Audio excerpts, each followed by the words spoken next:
Looking forward for the session. Thank you. Thank you so much, Anas, for those very kind words of introduction. I love everybody on this call every bit as much. The pleasure is mine. I'm honored and privileged to be here. It's a time where absolutely I think all of us need to join forces. And to the extent that I am able to provide whatever little assistance I can in the larger effort, as well as in the specifics of getting cybersecurity messages out there to this community, the pleasure is entirely mine. And as the slide says, my name is Kanan Ramasubramanian. My friends call me Kana. I am a product manager with Microsoft. I've been with Microsoft for about 21 years now, and the last 9 of them have been in the identity and security space. My primary job has been and continues to be working with large customers around the world, helping them get deployed on their identity strategies and helping them pull together a security posture for their cybersecurity and their digital real estate to keep them safe from attackers as much as possible. You can never be 100% safe, as we learn later today. But the idea is how best can we position them to be safe in this extremely online and cyber world that we live in? And what are some tools and techniques and tips and tips that they can use? And you, if you are a customer yourself and if you have a digital real estate yourself, or you might be working with companies that do, or you might just be theoretically interested in cybersecurity. So whatever your approach of interest is, I hope that this session will be helpful for you. This is obviously, content that I am presenting, but this is content that has been pulled together from the expertise of several wonderful people that I work with, some of whom might actually be on this call as well. I have about 12, 13 slides or so, but I would like to keep this as interactive as possible. It's fairly level 100 as we call it, so it's not super deep. But at the same time, I'm hoping that it touches enough aspects of cybersecurity that you will actually be able to take it back with you to your work and use this as a platform for doing some additional learning. But at any point, feel absolutely free to, I don't know what the modality is in Google Meets, to put your hand up to ask a question, but please do so. Please interrupt me at any point. Feel free to come off mute or type your questions in the chat. I'll try and keep a watch on the chat, but if I'm missing something because I've got 2 monitors and I'm going back and forth, Anas, please feel free to jump in and interject with that question for me, and I will take it from there. So does that sound okay? Perfect. Sounds amazing, Kanan. Thank you. But Rawan will take it from Hala will take it over actually from the team. Okay, fantastic. Rawan Yeah. or Hala, thank you very much for Thank you, your Kanan. help. Okay, Thank you. so before we kind of jumped into cybersecurity itself, right? And my apologies if my camera is at a slightly odd angle because I realized that I'm on this monitor. So my apologies that I'm not looking directly in your eyes as I'm presenting. Um, Before we can get into cybersecurity itself, right? It helps us to understand how transformations happen in the enterprise world. Typically, the first transformation that happens that all of us react to are market transformations. So market transformations are conditions that change in the market, right? For any number of reasons. Very recently, we saw a big market condition change. That was the pandemic. The pandemic made us change everything about the way we do business. And sometimes, like if you go back in the 90s, it was the internet, and then it was mobile and application driven, and now there's AI. So these are the high level things that change in the market. And these changing market conditions force businesses to transform accordingly. So one transformation leads to the other. The market transformation leads to what's called the business transformation. Like the way the business is transformed, if you've looked at the last couple of decades, we don't even need to go too far back. One of the biggest transformations that we have seen in business in correspondence to a market transformation has been what we call the cloud transformation. So businesses have decided that we need to go to the cloud. Why? So one of the changes that happened in the market, let's say, if you look at the pandemic, was people are now not coming into the office to work, right? People are working from home, people are working from wherever they may be. But the idea is the assets that people are looking to get access to within your enterprise, the places from which they're looking to get access to those resources, which used to be within the office at some point, no longer, the path that they take to get to those resources, no longer a company network, right? The devices through which they try to get to those access, to get to those resources, no longer just a company issued laptop, because mobile transformation has also happened in the market. People are trying to access resources from their own personal devices. So with all of these businesses changing, requirements changing, businesses decided that their resources need to be in the cloud. All of the pathways to those resources will be in the cloud. In many cases, the devices and endpoints are also in the cloud. So the biggest transformation that we've seen in business has been the cloud transformation.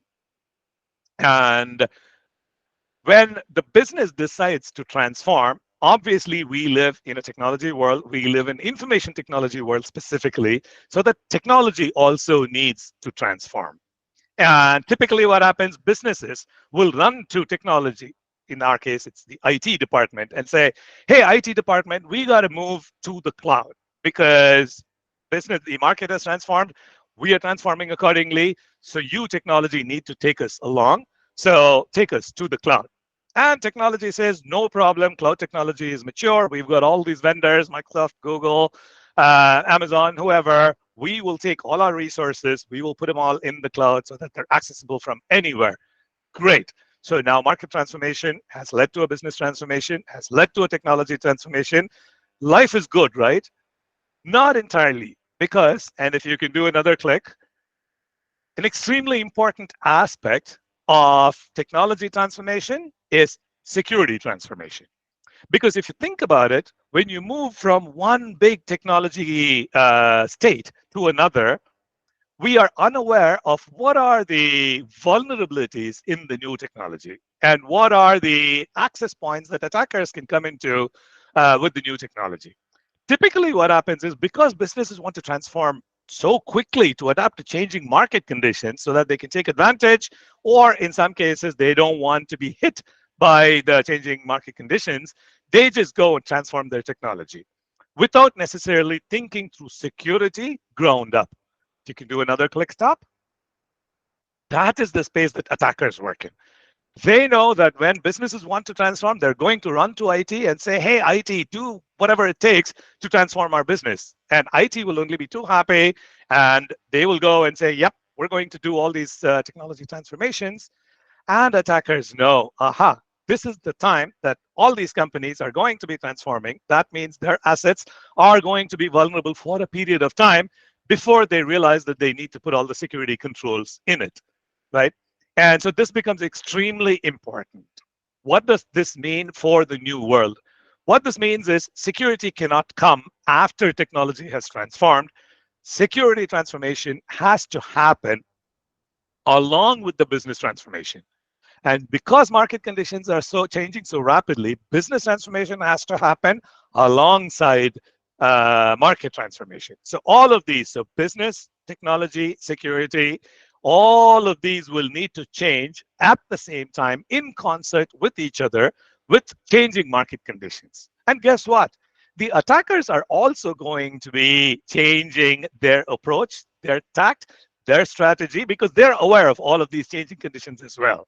So it's what is called, there was a beautiful term that I learned recently. It's called the infinite game or the infinite mindset. Typically, when you think of any game, there is always an endpoint of success, which means somebody has won and somebody has lost, and the game is over. When it comes to not just this transformation, but when it comes to cybersecurity, it's an infinite game. It's always about who is ahead at any point in time. It is never about who has won, because there is no end game. This is an infinite game, and the infinite game goes like this. And in order to be successful at the infinite game, one of the key pieces that we all have to keep in mind is that security transformation cannot be an afterthought. Organizations within the enterprise, whether it's the business teams, the IT teams, or the security teams. And security teams are typically the what are called security operations centers, SOC, or the analysts or the engineers, people who typically report up to the chief information security officer.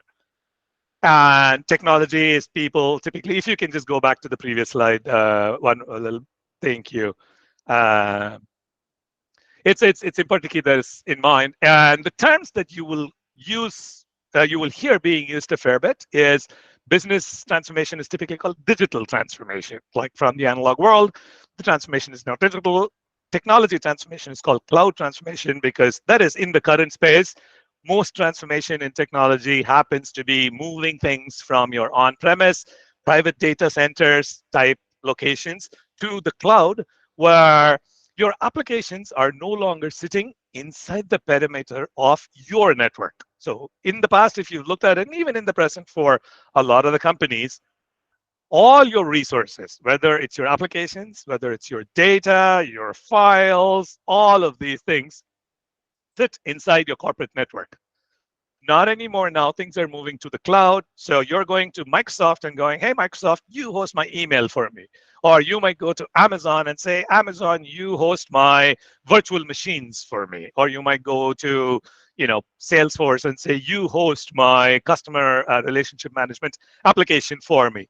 And these are all completely different third-party vendor organizations that are hosting your key assets. And that is the cloud transformation. That is the reality that we have to live in. So as people who work in the world of information technology, it's our job to make sure that all of these information technology resources sitting out there in various different parts in the cloud are secure. And that is what we call zero trust transformation. So what exactly zero trust means and how that applies to security is what we're going to be talking about today, but with a specific slant on one aspect of zero trust, which is identity. So with that, let's move to the next slide. I also see that there is a question, which is it why I chose to work in it? Absolutely. At Microsoft, I was actually for the first 12, 13 years of my time at Microsoft, I was building user experiences. So if you've ever opened up a Windows machine and worked on things like, Paint or WordPad or Notepad or Calculator or snipping tool, things like that, I used to be the product manager for those products. And these are products that we all knew and grew up with, right? However, right about 2013, I started working in Windows 10 for Windows Hello, which is the way to identify yourself to unlock your device in Windows, right? I finished shipping that product in 2015, and I realized that identity is definitely key. The world was transforming, everything is moving to the cloud. And so I'd become interested in the technology of identity, and I moved to the identity organization at that time. And as soon as I moved to the identity organization, I was part of the cloud transformation that I was seeing with my customers. And I realized that security is everything. Identity is one aspect of security, and that got me really interested. And I've been in the identity-driven security space until 2 months ago when I moved out of identity, and I'm now still very much in the security space, but in a slightly different product, but working closely with the identity team. Okay, so I talked about this new reality. What are some key aspects of the new reality? Thank you, Roman. Um, click one, right? We come from a world where most of users used to be the employees. So if you walk to any company, let's say, you would just go to an organization like, I don't know, General Motors or Coca-Cola or whatever you want, right? Most of the users of the information technology that that company provided would be its employees. And so these large companies will go, and when I use these as examples, I'm not only referring to large companies. It could be everything from a single person company all the way to companies that are millions of employees strong. We come from a world where most of the identities that these enterprises managed were their employees. So people who would come and join the company. And we have gone from a place where all your users are employees to now you have people that are not just your employees, that are accessing your assets. Because we live in a world where we have to work with each other. So, which means I have partners that I need to give access to my resources. I have my customers who will use my applications to come and access my resources. I will have bots. I will have, headless identities, humanless identities that are coming and accessing my resources. And I need to do this because if I want to be successful in this world today, if I am Microsoft, I need to be able to work with my customers whose employees and whose end users are going to be accessing their resources through my network. So it's become a wonderfully matrixed, super chaotic world, which is required for us to all be doing business in this global environment. However, along with this come a very, very big set of challenges, as you can imagine, because in a world where we used to manage most of everything and put them all in this nice, tight network that we used to own, and people needed to badge in to come into a building in order to access an information resource. When you think about it, it feels a little silly that you need to come to a physical space to access an information resource, and that used to be our controls.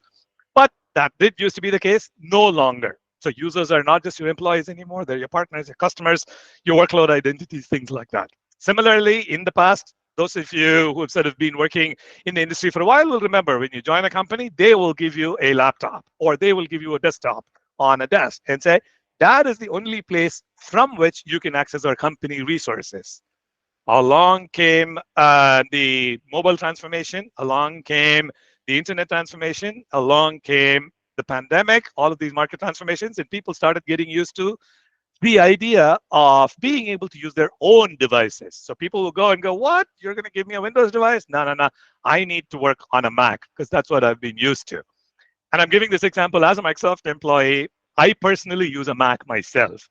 And even our organization has absolutely no problem. They're like, hey, you know what? The resources are all in the cloud. We're a cloud company, so feel free to use whatever devices you want. We'll make sure that things are secure. So bringing your own devices, or BYOD, as the term you might have heard, has become the norm. And it's not just the devices that people bring, but it's also the Internet of Things, what's called IoT. Like you will have, HVAC systems, you will have operational technology, tiny little devices in your cars and other places that are accessing resources. So if you're driving a GM or a Toyota car, you've got things inside that car that are constantly talking back to GM's enterprise resources to send data, to get data. So you have things that don't have even humans associated with them, devices that are accessing resources. Next click, please.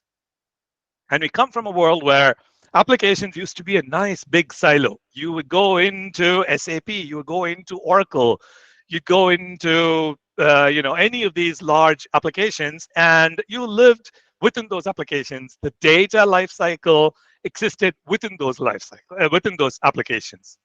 Again, not anymore. Applications are now multi-tiered, they're composite, they're sitting out there in the internet, and they're exposing RESTful APIs. If you, by the way, not everybody on this term may be developers, they may not necessarily understand all the terms. If a particular term is important for you to know and understand and realize, I'll dive into it. Oh no, Boo Mac. I love the Mac. Mac is a fantastic device, but I love Windows just as much because I spent 13 years building it, so I definitely have my biases there.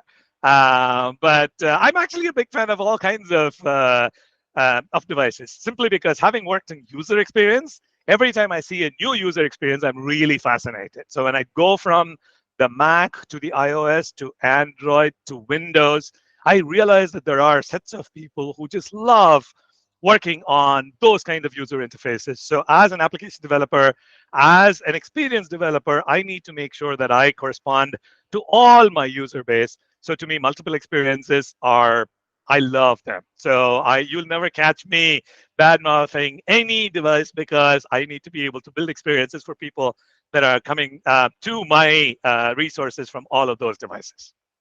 Anyways, so next click stop. We went from a place where you would go to work to do work.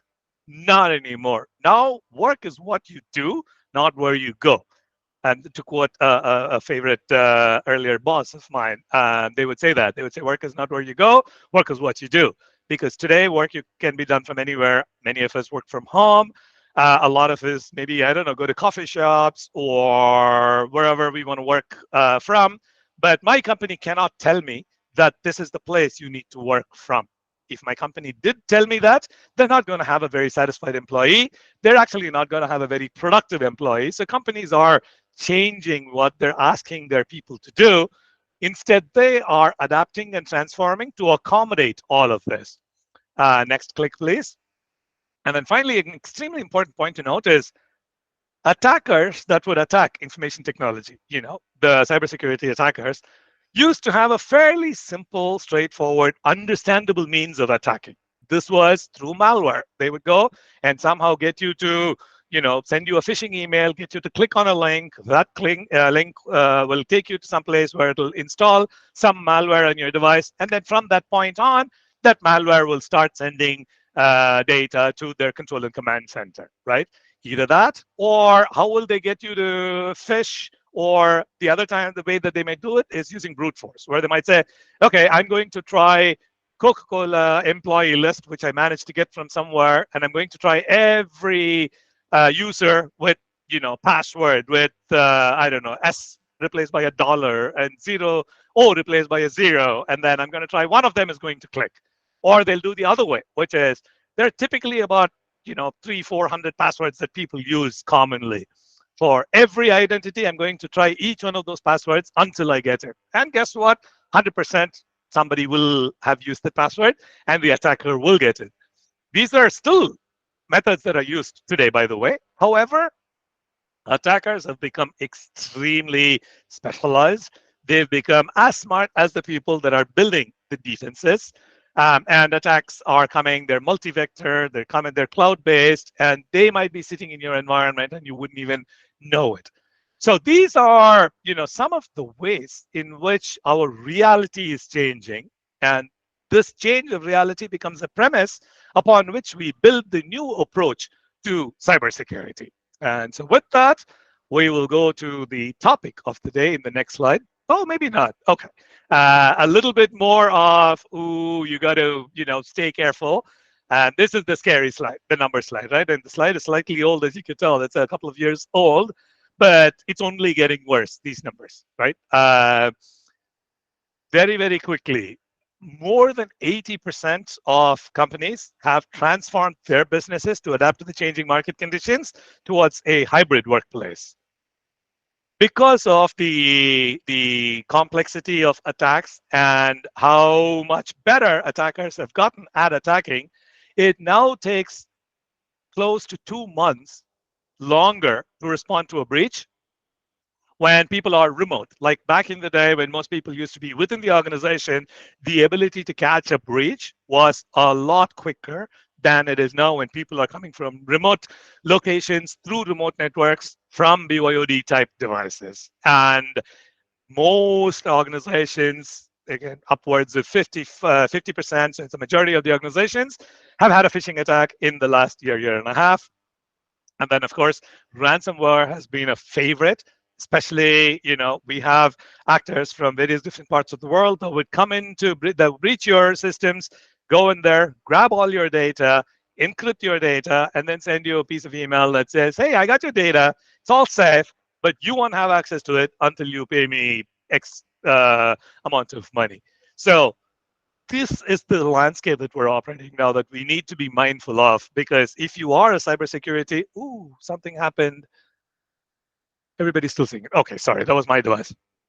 So if you are in the cybersecurity space, this is the reality that you need to first be mindful of. With that, let's now jump to the next slide where we will talk about our new posture, which is called zero trust. So zero trust is a term that you might have come across. It's not a technology. It's not a product. It's not a service. So we've talked about what all it's not. We'll get to what it is. What it is a new approach to thinking about securing information technology, a new approach to thinking about cybersecurity, which is you are thinking holistically, right? You're not looking at individual aspects. You're not looking at just the devices. You're not looking at just the identities. You're not looking at just the resources or the pathways. You're looking at it holistically. You're saying security controls need to exist everywhere on all of these points, but across all of these points as well. And it cannot be just reactive. It cannot just be, hey, we need to be able to respond when an attack happens, nor can it just be, we need to be able to protect attacks from happening. This is extremely important to note because we come from a mindset where we say, hey, if we protect things strongly enough, we don't have to worry because people won't get in. That is a wrong mindset. You need to protect things, but you also need to be prepared for when that protection is breached. And that's what zero trust is about, right? Where you say, I will do everything in my power to protect my resources. However, I will also act as if I have been breached at all times, or I could be breached at any time.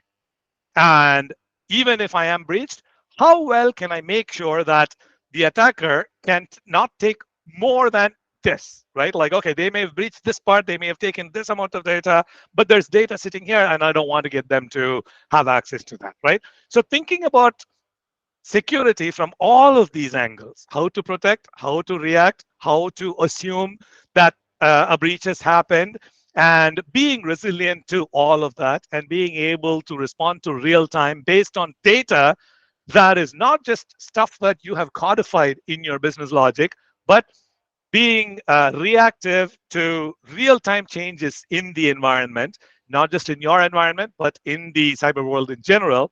All of this comes together to define what is zero trust. And that's fine. You can go to the next slide. Thank you. One more. Great. So that brings us to what are the principles upon which this new way of thinking about cybersecurity, this new fancy term called zero trust, does, right? It's based on three premises. And they're actually pretty simple when you think about it.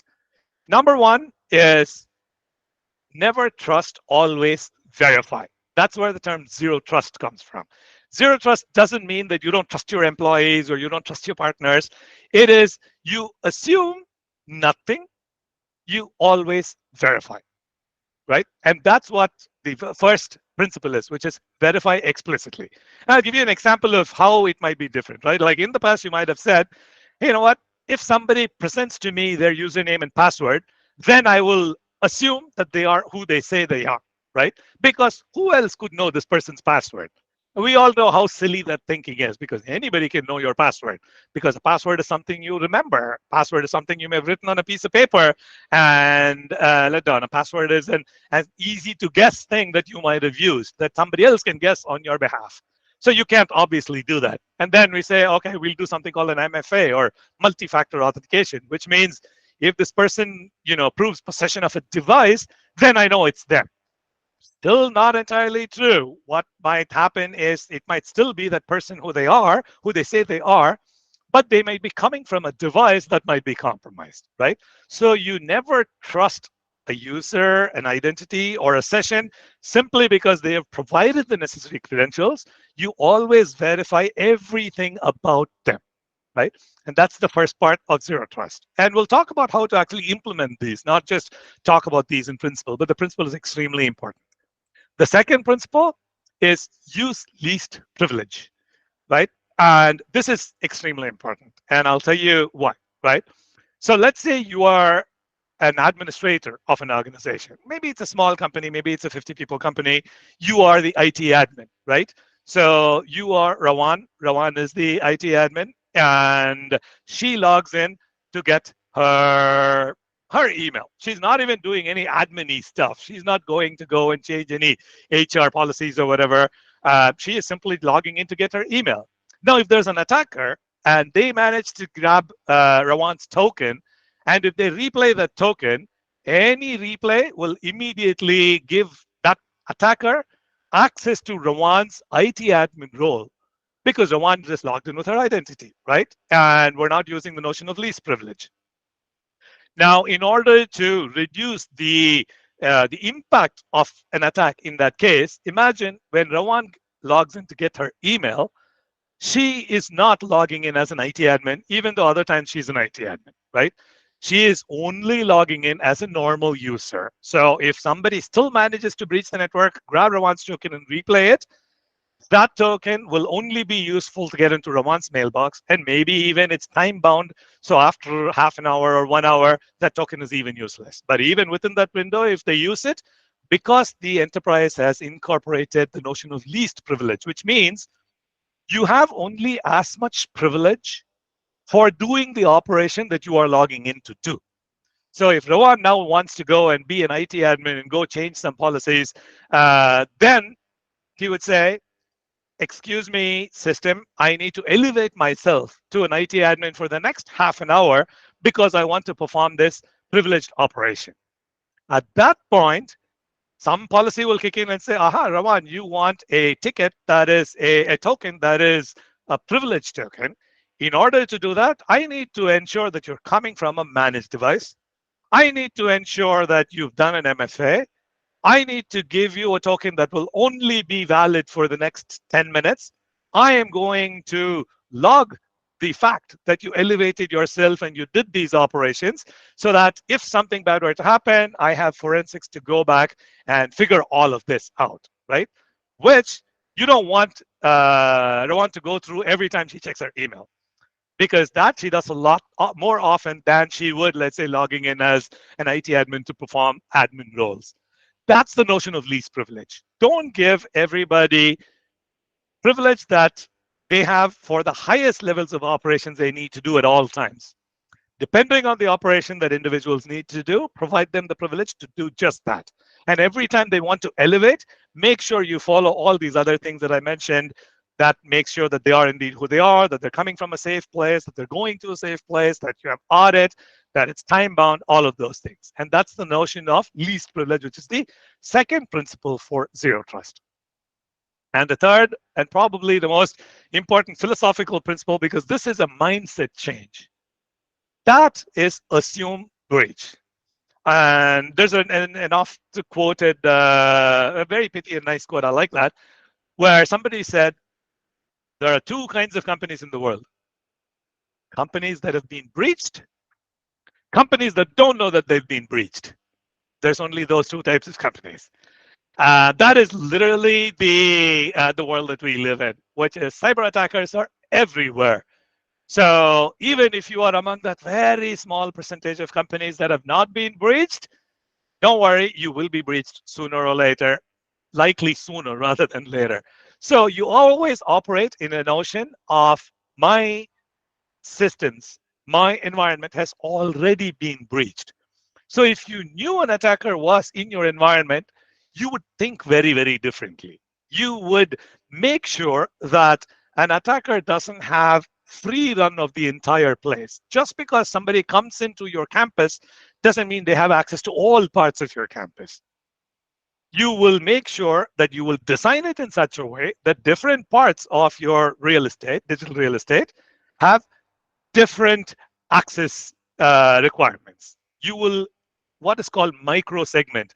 So you will create segmentation of users, of groups, of applications, of data, of network, of things like that. So all aspects of your digital real estate, you will segment it so that even if there is a breach, the breach is contained within that segment. And so you've got the attacker contained within that segment. Yes, it's horrible that they're going to be within that segment and they're probably going to exfiltrate the data from that segment. But guess what? It's still a lot better than having the entire real estate be compromised, right? And this takes a lot of maturity on the part of information security officers, CISOs, and CTOs to think about it like that, because it's like you don't even want to think about breach, right? You just want to believe and live in a world where you are not breached. And your design of your systems, if they come from that thinking, they're actually going to make you go through a lot more suffering than if you live in a world and in a headspace where you think that, hey, a breach is likely already happened in my environment. How can I contain what's called the blast radius of such an attack, right? And that's what assume breach is about. It's not, and sometimes it's called assume compromise, which is, it's not necessarily a breach, but maybe there's a little compromise for some other reason. However, whatever it is, when there is something that has happened that should not happen, how can I contain the impact from that attack, right? That's the notion of assume breach. So these are the three principles. So if at all you take anything from this talk, take these three things away from you, which is zero trust means never trust, always verify. That's number one. Make sure that all operations are restricted to the privilege that is required for that operation, which is least privilege. And then finally, work in a mindset where your enterprise, your environment has already been compromised to some degree. How can you make sure that you can contain the extent to which the damage can happen? So these are the three guiding principles of zero trust. And with that, we will go into our next slide. Oh, by the way, Rawan, please keep me on time check. So we have uh, 40 more minutes, right? Great. Sure. Thank you. Yeah, sure. Beautiful. So zero trust. Now we come from the principles of zero trust to architecture of zero trust, right? So if you are an organization that is serious about maintaining the integrity of your digital real estate, you need to build what's called a security posture that is aligned with those principles of zero trust. How do you get from principles to implementation? That's where the architecture comes in. And this architecture, by the way, is not a Microsoft architecture or a Google architecture or an Amazon architecture. This is a vendor agnostic industry architecture. And there are multiple organizational bodies that contribute to creating this architecture, including the National Institute of Standards and Technologies and other cyber authorities that come together, right? And I want you to direct your attention to the two boxes on the left, which are in dark blue, and the four boxes on the right, which are in orange and green. Those are the 6 pillars that we will talk about, and then we'll talk about the one thing in the middle on which all of these, or which is being stood up by the 6 pillars, right? On the left, in the dark blue, where it says identities and endpoints, these are the access mechanisms for your enterprise's data. So these are the entry points through which your own users, right, which might be your employees, which might be your partners, your customers, which might be your bots, which might be your workload identities, your services, all of these. They're all going to come in from the left, right? Identities and endpoints. These are what typically how they're bundled up. Identities are human identities or non-human identities, which means there could be a human being associated with that access, meaning they are a person, they have an identity themselves, they have a credential to confirm that that identity belongs to them. So they're humans. And then you have the non-human identities. We talked about IoTs or Internet of Things devices. There could be applications that are accessing resources, bots, things like that. And then these identities typically come through what are called endpoints or devices. Devices are sometimes issued by the corporate to say, hey, well, employee, welcome to the company. Here's a laptop. Or, hey, employee, no problem. Access it from your phone, right? That could be a personal endpoint. But across all of these become the means through which access into your enterprise to get to your enterprise resources on the right happens. So those two pillars are extremely important aspects of zero trust, because when you think about the 3 principles, you have to apply the 3 principles to these 6 pillars, 2 of which we just discussed. The first 2 are identities and endpoints, which are the access points through which access happens. Now let's go to the farthest right, which is human beings, non-human entities coming through devices that are either corporate issued or personal. They're all coming in to do one thing, which is get access to resources so that they can do their jobs and be on their way, right? And the resources themselves typically are of 3 types within any enterprise, within any digital real estate. If you look at it, the first is data. right? And data information technology is really all about that. This is everything, structured data, like things that sit in your databases, CRM systems, customer data, anything. And then you've got your unstructured data, which could be documents, which could be your email, stuff like that. So there is a mountain of data sitting inside every enterprise, and that is a gold mine for obviously the enterprise themselves, because that's where they make their money. It's also understandably a gold mine for the attackers, because they're going to go in there. The second aspect of resources for the enterprise is applications, because data, while sometimes data sits by themselves in a data lake, data is typically accessed through and contained within applications. So applications might be Microsoft Exchange, it might be Google Meet, it might be Zoom, it might be Salesforce, SuccessFactors, any number of these applications that contain all the data. And these applications, the reason they're resources and not endpoints is because they're sitting in the cloud, right? Whether it's in your own cloud or whether it's in a vendor cloud, it's sitting out there. It's a resource that when you have access to that resource, you've got access to another gold mine of data that is sitting inside those applications. And applications can be software as a service. Like I said, if you're using Google Meet, then Google is your service provider, and Meet is a software, but it's available to you as a service. It's not something that you ran install.exe on your servers. You're not maintaining and controlling that. Google is controlling that for you. On the other hand, applications might be sitting inside your own premises, which means you might have an application development team that's writing code, compiling it, creating it for your business purposes, and running it on your servers within your premises. Those are called on-premises apps. So apps come in multiple flavors, but they're both extremely important resources to your enterprise. So that's the other pillar for resources on which you have to implement the three principles of zero trust. The other part is infrastructure. So every enterprise has its own infrastructure, right? We grew up, or we came from a time, I should say grew up, because many of us didn't grow up. Many of us are fairly new to the space. But for instance, I grew up from a time where infrastructure was hardware that you would go and buy, right? Like you would literally go buy servers, bring them to your enterprise, lock them up in a room, install software on them, and that becomes your infrastructure, right? And you would run network cabling across them. They were servers, and those servers contained applications, they contained data, they contained your directory, they contained your databases, things like that. Not anymore. We have moved to what's called infrastructure as a service.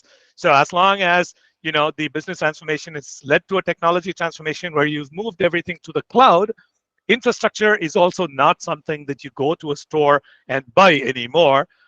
You actually just get that as a service from these organizations. So you would go to Amazon and say, hey, Amazon, I need to buy X amount of compute from you, X amount of storage from you, X network from you. So things that used to be physical stuff that you went and bought, you went and implemented, you controlled and owned, are now services that are sitting out there in the cloud. So good examples of these are things like even containers, right? Like Kubernetes and stuff like that. So infrastructure as a service, platform as a service, where, for instance, SQL Server, right? SQL Server used to be a software that you ran on hardware that you owned. Not anymore. SQL Server now is not a server. There's no hardware associated with that. It's out there somewhere, and you're not logging into a machine to go administer it. It's available to you as a service. That's what's called platform as a service. So all of these come together to form infrastructure, which is a key part of your digital real estate. Great. So now we have looked at 5 pillars of the 6 that I want to talk about. So we talked about identities, endpoints, data, applications, infrastructure. The last, but by no means the least, pillar for your enterprise real estate is the network through which the access happens. We talked about the access coming from the endpoints and identities towards resources that your enterprise has, but it comes through a channel, right? Like all access comes through that channel, and that's the network.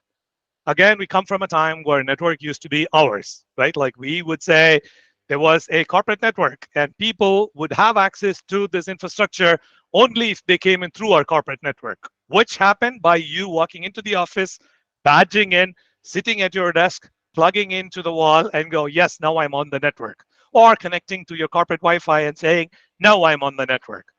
When we moved to working from home, for instance, where you were not coming into the office and plugging in, we still said, yeah, you're coming from home, but guess what? We're going to make you do a VPN, which means you might come from the internet. We don't care, but you will go through a VPN, which will route all traffic, hairpin bend through our network to these resources. And we can put all the control points within our network. Not anymore. So you've got public networks through which you come in.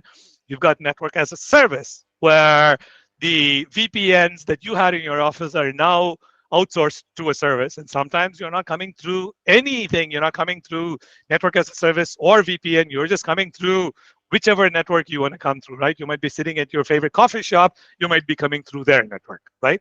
So you have to accommodate for all of that and apply zero trust principles through the channel through which endpoints and identities are coming to access the resources on the right. And that's another last pillar that you have to think about when you're applying those three principles of zero trust. So to sum it up, 6 pillars of zero trust, which is identities, endpoints, data, applications, infrastructure, and network, on which you apply these three principles that we talked about, which is verify explicitly, use least privilege, assume compromise, and you've built controls for security on each of these pillars with these three principles in mind, which is fantastic. Now that brings us to the thing in the middle, those three blue things: policy optimization, zero trust policies, and threat protection, right? Which is really where you start putting in the context of access, which means there is intelligence coming from around the world on where bad actors might be operating from, for instance, right? You subscribe to all of that intelligence. There are feeds that will tell you what are common vulnerabilities and exposures that you need to be mindful of. There are signals that are coming from your own devices that are sending data. There are signals coming from your own network that's sending you data where it says, hey, I'm doing user and entity behavior analysis that tells me that this particular identity might actually be compromised. They may not realize it. Or this identity sounds a little fishy because they logged in from Atlanta yesterday. Now they're logging in from Vladivostok. What's going on there? So things like that. So threat intelligence is continually coming in, and that's the bottom part that you see. So that's one context that you take. Based on that context, what you want to do is to have a dynamic set of policies that are responding and reacting in real time to all these access requests to make sure that every access request is being verified, right? Going back to the verify explicitly part. So what you need is a good policy engine and infrastructure that will apply this continuous intelligence data to every instance of access and making sure that that access is legitimate, right? So you need to put that. So the policy infrastructure, policy application, and then finally, an extremely important part of all of this is what is called governance, right? Where you have a process in place that is constantly making sure that the policies are correct, right? Everything has a life cycle. Identities have a life cycle, applications have a life cycle, individual tokens have a life cycle. How are you making sure that the provenance, like where they originate from, are legitimate, that they live only for the amount of time that they need to live, and that they expire and then go through a recertification process on a constant basis? That's typically what governance is. And you apply governance on data, you apply governance on users, on applications, on networks, on policies. This is something that as an organization, we need to do constantly to make sure that the provenance and the life cycle of every aspect of access is being verified, is being managed, and it's not something that ever goes out of date. So what you see in the middle are the processes that you need to apply to the pillars upon which you apply the concept of zero trust, the three principles that we talked about. And you apply these security controls at all of these pillars, but also along the way. That typically is the zero trust architecture. And if you go to any provider, You go to Microsoft, you go to Google, you go to Amazon, you go to Oracle, you go to Okta. All of these organizations that provide you security services, that provide you infrastructure services, will give you the ability to apply these principles across all of these places. So I told you, if there was one thing you take away from this talk, there was a previous slide, which is the three principles. If there's two things you take away from this talk, it's this, the architecture. So the principles would be number one, the architecture would be number two. And of course, I'm going to say you need to take three things, four things, five things, because that's how we become better at what we do. We do need to become better at what we do. So definitely make sure that you internalize this slide just as much as you internalize the previous slide, from the principles, how you apply the principles to an actual implementable architecture, right? And since this conversation is about identity-driven security, obviously, I can spend hours and hours talking about each of these pillars. But what we're going to do is take just one of the pillars, and we're taking that one pillar to be identity for, the obvious reason that I come from an identity world. No, that's not why it is. But identity really is the gateway to your digital enterprise, right? Almost, not almost, every single breach or compromise happens via identities. So identity becomes the single most crucial thing that you need to be mindful of, that you need to secure. That doesn't mean that you are less mindful of the other things. It's just that the first thing that you need to do if you are embarking on the zero trust architecture implementation is securing your identities. So with that, we'll move to the next slide.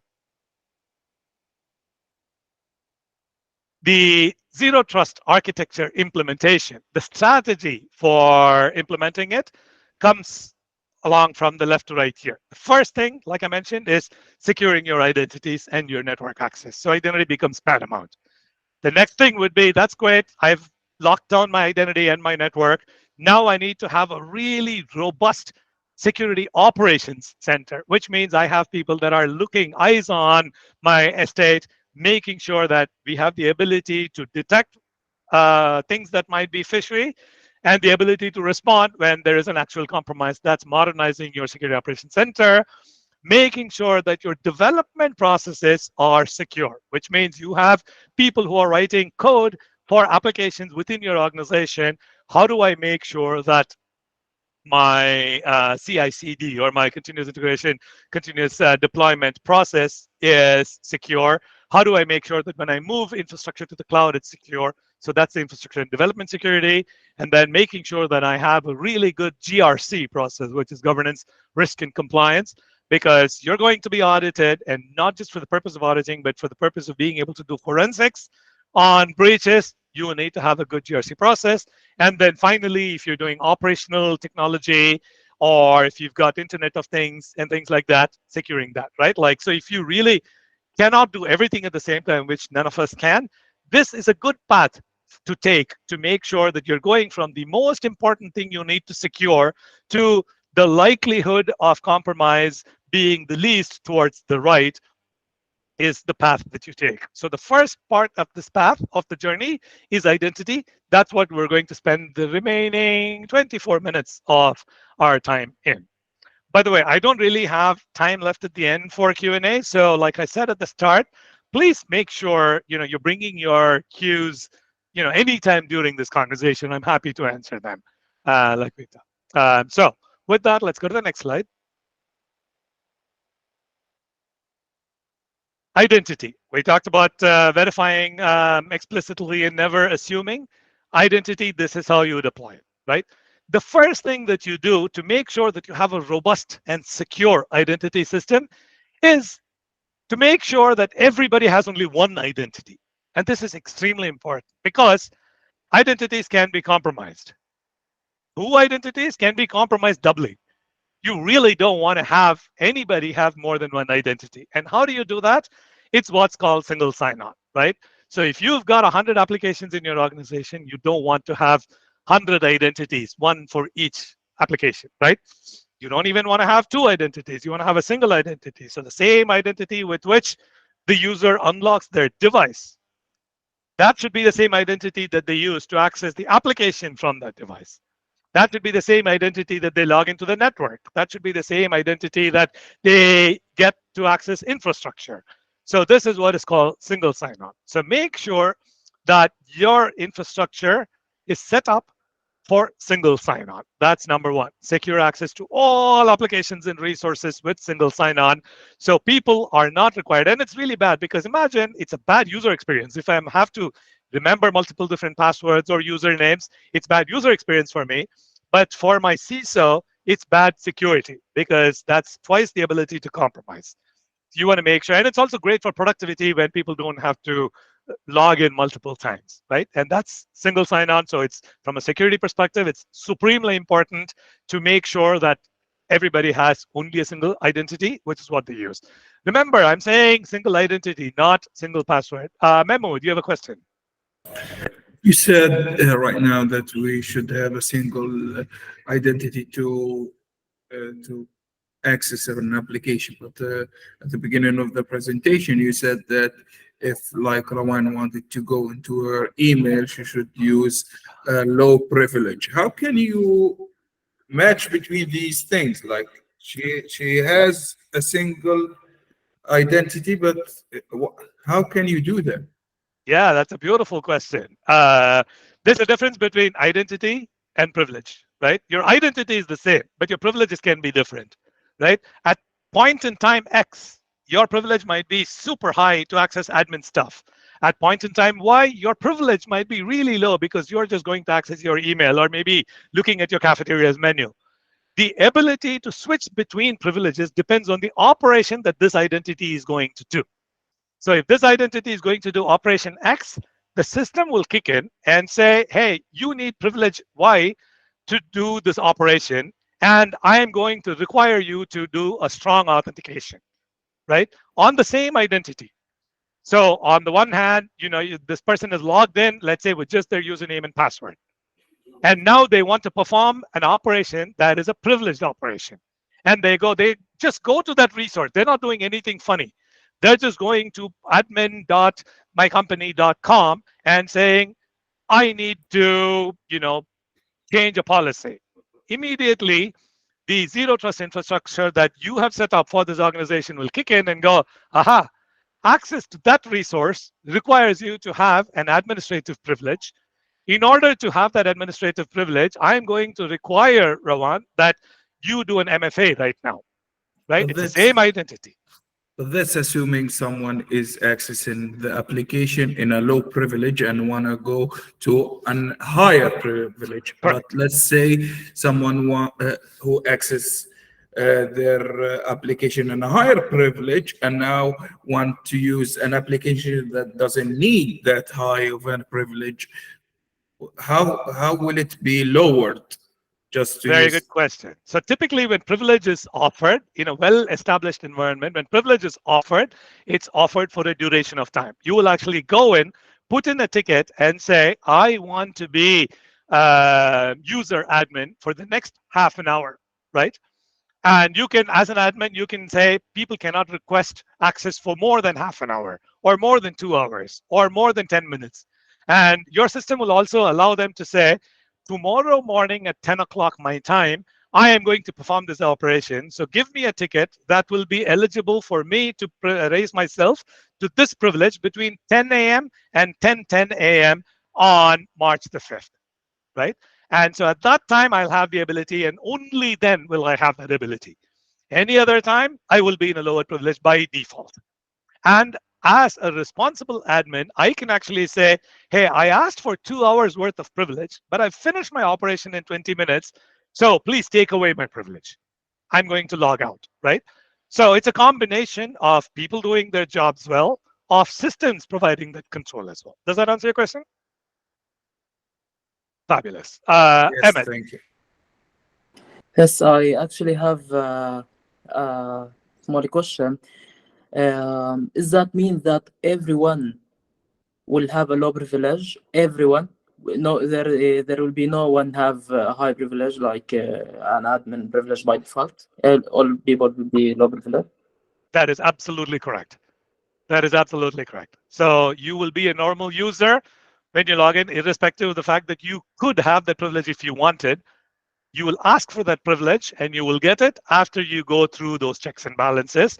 And after that period of time, you will revert back to not having that privilege, right? Which is the way you want to work. But the experience needs to be good of going from low to high privilege and coming back down to the low privilege has to be good experience. Like if you make the experience really hard, people are going to want to default in some way. Like they're just going to say, hey, you know what, give me admin rights tomorrow or for the next 2 hours, even though I might only need it for 10 minutes. If the experience is bad, people are going to default to bad behaviors.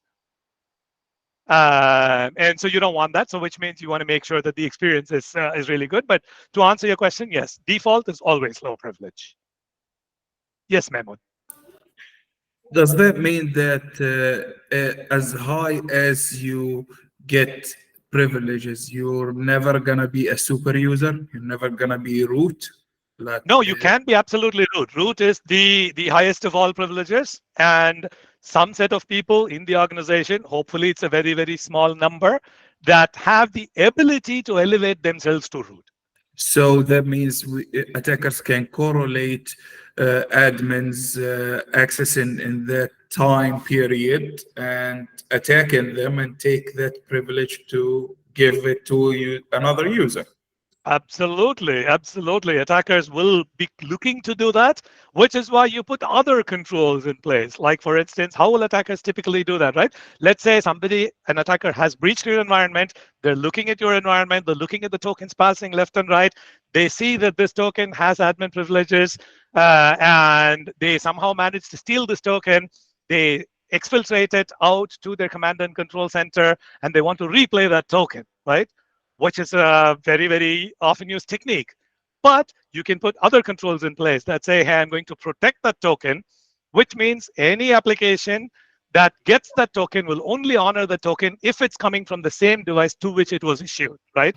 So there's a notion called token protection. So you can absolutely respond to all kinds of threats. But you also need to keep in mind that your ability to respond is only commensurate with the attacker's ability to come around and come up with another means of attacking you, which is why this is an infinite game. You're constantly playing this game. You might be winning at this point. The attacker might be winning the next. So it's a constant game. It's not there's no end in sight. It is an infinite game. That's why it's called that. And that's why the mindset that goes along with that is what is called the infinite mindset too. And sorry, Rawan, I'm not going to keep you out of this. I need a boogeyman here, and that just happens to be you. And since you have a question, go for it now. Actually, I'm always the boogeyman. These are my students, so I'm always the boogeyman. Yes. So my question was about, you said that you made a transition. You used to work in identities and then you moved to security. Did you need to study any specific thing, or like how did you make the transition? Yeah, first of all, thank you for asking the question. First of all, I didn't move from identity to security. Identity is security. I actually moved from user experience to security, the identity part of the security world. That was 9 years ago. And then now I'm no longer in identity, but I'm still in security. When I moved to the security world from a user experience world, it was a brand new world for me, right? How I got into this world, I ended up sort of jumping into the deep end for the most parts. Fortunately, I came into a team that supported me, that said, okay, you can take the time to understand the technology, but just go in there, go into a customer environment with somebody who knows it, one of my peers, learn from them, shadow them along with that. And then, of course, whole bunch of reading material, this fantastic training material, free and paid and enterprise owned for all aspects of security. Like, for instance, I'll give you an example. Like this session that we are doing now is one such session, right? Like, that zero trust is the principle that you need to learn in order to be more efficient at developing a secure environment for your organization. So you just go into, let's say, YouTube today or any learning platform and type in zero trust. There is plenty of good reading material. What I did was mostly that. Just go in there, understand the reading material that's out there in the public domain. And then after that, because I work for Microsoft, Microsoft has got a really good set of learning tools and content. I spent time there. There's a lot of certifications out there that you can take, and of course, plenty of books. Like, for instance, if you want to do security fundamentals at Microsoft, particularly with identity in mind, you can take what's called the SC300 exam, right? When you take the exam and all the reading materials associated with that exam, you will develop the basic sets of capabilities you need in order to perform this role of being a security consultant for an organization from an identity perspective. So these are the paths that I took, but today there is just a glut of content out there for you to be able to get in. So certifications, public domain content, paid for content in courses, books, and most importantly, the one that worked the best for me is to get hands-on, where I just built a lab within Microsoft and said, this is entirely my own lab. I am going to put all of these applications and services and infrastructure and resources in there. And I'm going to create all these policies, and I'm going to see what happens when I do X, go look at my log data, understand, go back, retweak it. So hands-on understanding of the environment was probably my single biggest way of learning. So you don't need to be a hacker to beat the hackers. You don't need to be a hacker, but you need to get into the mindset of a hacker, because if you don't think about the fact that somebody is going to circumvent these beautiful controls that you put, you'll never be able to get to the next set of controls that you need to put. So you don't need to be a hacker, but you need to be able to think like one. Shata. Yes, thank you. Doesn't it actually makes it easier for those hackers that we follow as like a well-known steps in the protecting our programs and stuff? It's a beautiful question. Oh my God, I love that question, right? Yes, Thank it would you. be. But can we live in a world where attackers don't know what we're doing? No, we're not. We're never going to be able to live in that world, right? So that's the mindset that we need to get into. We are never going to exist in a space where the attackers don't know what we're doing. So instead of saying, I'm going to be secretive, you're going to say, it doesn't matter if you know what I do, you still won't be able to breach. You still won't be able to exfiltrate. That is the mindset that we need to get into. And really, zero trust is about that. The old world of, hey, I have an environment that you have no way of knowing is not a mindset that's going to help us win in this world. So zero trust is about creating the sets of parameters that say you can absolutely come in and see this is how we're protecting, right? And that doesn't change our ability to protect ourselves or your ability to infiltrate us, because anyway you're going to learn about this. So there's no point that I try and keep this opaque from you. So yes, it is absolutely true that the more they know about us, the more they have the ability to attack us. But it is also equally true that they're always going to know about us. I got the impression of that maybe if I would change something or maybe implement or create my own security method, my own security steps that are unknown, then somehow my program will be almost impeachable. Correct. And the problem with that mindset is somehow unknown, that term that you use does not exist, because we're living in a digital world. We're living in the cloud. We're living where anybody has access from anywhere. We're living in a world where people can impersonate fairly easily.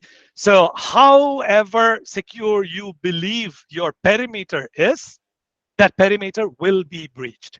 So you have to think outside. I mean, like, it's a cliche to say think outside the box. Here you have to think outside the perimeter. You have to assume that there is no perimeter that is unbreachable. Because if you think that all my secrets of how to do is locked in this box and nobody can get into this box, either nobody can get into it, including yourselves, or the attackers will be able to get in just as much as you can. For a long time, after I started the computer science education, I was under the impression that everything's online is already accessed by the server, can pretty much be accessed by malicious users as well. So don't Yep. put anything online that you don't want wrong people to find out about you or to get hands on. There's a difference here. You're talking about individuals and privacy and not being able to be detected. Zero Exactly. trust is not about the individual. It's not about a consumer oriented way of doing things. It's about how to secure enterprises, right? Like if an enterprise thinks like you did just now to say, I'm not going to put anything online, great. Nobody will be able to get their resources, including their own employees. So the whole point of your enterprise is lost. So you can't live in that space. So when you think about zero trust, it's not. And by the way, I can do an entirely different session on how to be secure as an individual out there on the internet. That's a whole set of principles and a whole set of controls and measures that is very, very different from how you can protect your organization from infiltrators. And that's what zero trust is about. And yeah, Okay, and that's I great. think Motaz makes a really good point, which is you can do all of that, but you have one disgruntled employee or one employee that's been, bribed that can go and give your secrets out, and somebody else can come in simply because somebody breached a trust. So, Yes, which so is that why it's brings me to my other question actually. So, what is it that makes me trust this company to put my information on? Like, why would I use this bank instead of that bank? Like, yeah. If you let me know if there are rephrase two it. banks, sorry, go ahead. Yeah, let me rephrase it again. How do I convince my customers as a developer, a programmer, a back-end security that my security is good, your information will be breached? Like, how do I pitch this? How do I pitch myself and stand out? A great way We're to all pitch is doing if the you same thing. We're all doing the same thing. We're all doing the same steps. How do I stand out and make them believe you in me? two companies could be doing the same thing. One company could be doing it better than the other company, right? So you have to remember zero trust is a set of principles and strategies, right? You can implement it well or you can implement it badly. If you've implemented it badly, you will be breached and you don't have to do anything. That will do the talking. People will know that bank A has been breached and they'll move their businesses to bank B, right? So that's how it works, right? Like when you go look at any security advisory and you see who are the ones that have been breached, immediately there'll be a loss of trust of the ones that have been breached. But equally importantly, how do companies react to being breached, right? Today, you cannot take the stance that says, hey, if a company is being breached, I won't do business with the company, won't get you anywhere. Because remember the very first thing I said, every company has been breached. The question is, how are companies responding to being breached, right? How have they responded both in terms of their messaging, in terms of the transparency, and in terms of what they have done to make themselves even more secure than before the breach? And it's a constant game. It's like, okay, you were secure yesterday. That doesn't mean that you are secure for today. Can you convince me that you are secure for today? So, which is why if you go to, RSA or any such security conferences, you can actually see companies coming in there and talking about how secure their environment is. You have CISOs taking the stage to talk about what they're doing. And we're being very, very transparent to everybody about what we're doing because customers need to know that we're being secure, that in the infinite game that we're all playing, we are ahead today. That's the best you can do. And you can provide that trust to say, we're ahead today. These are the things we're doing. We will be ahead tomorrow also. Rawan, you have your hand up. Yeah, so I can read a student's question. Mu'taz is asking, when you say ask for a higher privilege, you are referring to the system and not a person, right? The person is the one asking for the higher privilege. So a person logs in with an identity, and then they say, I want to perform a privileged operation. You're asking the system to give you the ability to perform a higher privileged operation. And the zero trust infrastructure that you've set up will kick in, that process will kick in, a policy will kick in, and then it will say, okay, great, I will give you the higher privilege for the next 30 minutes if you perform these steps. And then you perform those steps, you're given the privilege for that period of time, you go off and do it. The human being or the identity is still very much the same. It's just that their ability to do X versus Y is different for the next 30 minutes. Can we leave the questions till the end? Somebody says, oh, Raman, yeah. I think we are at the end, right? We've got about 3 minutes.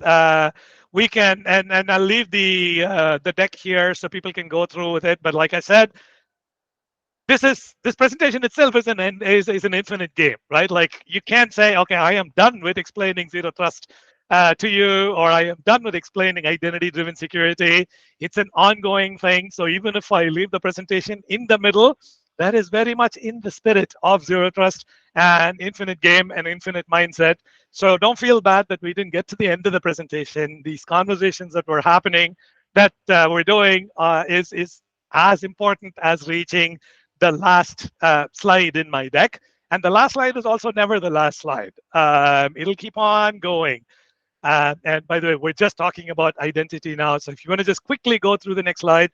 So this is an architecture slide for providing the single sign-on part.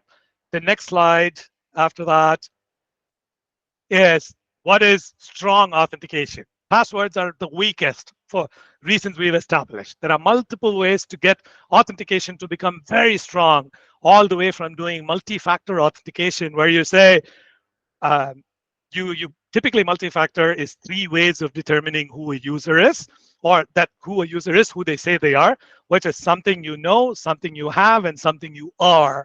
So you can employ all of these in multi-factor authentication. Do the holy grail of all of this, which is passwordless, meaning there is no password for me to remember because there is no password, which means there is no password for somebody else to remember for me, or somebody else to guess, or somebody else to fish, because there does not exist a password. That is a beautiful state that is very, very possible today. And then if you go to the next slide, so these are the 4 things for identity. The first slide that we saw, the multi-factor authentication. If you go to the next slide, which is adaptive access policies, which is the control plane that you saw in the middle, the ability to respond in real time to threat intelligence, the ability to respond to changing context of each session. What is the time of day? What is the path through which they're coming? Does this identity, was this identity bought in the dark recesses of the internet yesterday, where people, transact in passwords, things like that. So being adaptive to risk is the third part of protecting your identities. And then finally, the 4th slide, if you can go one more, is the governance and enforcing the least privilege part, which I think we have talked plenty of today. So that actually brings us to the last slide, and it is precisely 8:30 a.m. Pacific time where I am.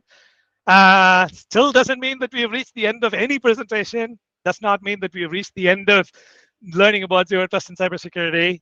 Bunch of good resources there. Thank you all for such a fantastically engaging conversation. I really, really had a good time here. And then Rawan, you've got your hand up. Thank you so much for your time. And thank you everyone for joining. Mahmoud had a question, but before that, I want to ask you, Kanan. Is it Kanan or Kanan? No, it's Kanan. You're right. Okay, because we have an Arabic name, Kanan. We can write it the same way. Okay.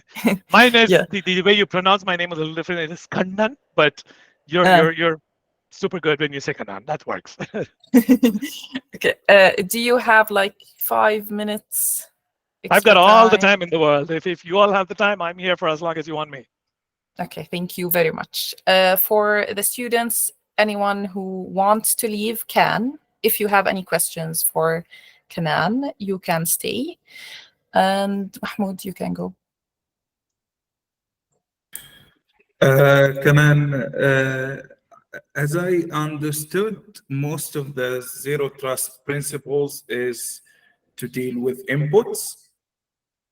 So you don't have any, so there are no measures to make sure that the output is safe. Like you said, like a lot of what you said right now, we use cloud-based services, okay, for our databases, for everything, for servers, for everything. So we just, like, let's say an input, it doesn't hurt our services. Like the checks we give it is just for our services, but when we give it to another service, it hurts them. And they trust us because we have those measures in place. So Beautiful, beautiful question. I love this too. This is something that we do all the time. So one of the things that you have to remember when we started first, right? When we said identities are not just employees, they're partners. And the way we work with partners is through, a typical way of doing this is what is called B2B, right? Like business to business. When we're doing business to business transactions, hey, you know what? I'm a business doing business with this other organization, and I have my identities that are coming, and I am sending them over to this other place, and they trust me, right? Guess what? They shouldn't be trusting me. They should be verifying explicitly. Just because I come from organization A, which is a trusted partner, that cannot be the reason why they go, hey, they're coming from from organization A. I trust organization A explicitly. You don't want to do that. You want to have the same. If you are a security consultant working for organization B, here's what you should do. You should set up zero trust for organization B. That says it doesn't matter if there's an identity coming from a trusted organization. I still want to verify explicitly. That's the first principle of zero trust, right? So which means even though organization A has done their job to verify explicitly, as an organization B, I will still verify explicitly.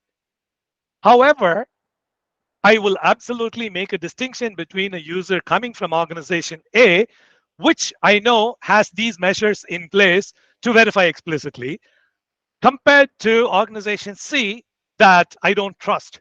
And I will elevate the amount of challenges that I will present to this individual before I let them access my resource. And that's really where, in the architecture, you have the middle blue, which is the control plane and the policies. There you will have different policies for different organizations. You will say, I do my B2B engagements with these multiple different external enterprises. This enterprise, I trust their device certification. This enterprise, I don't trust their device certification because they use a provider that I don't trust. And hence, I am going to only allow them access to these resources, or before I let them access my resources, I'm going to make them jump through hoops A, B, and C, which I won't do for organization A.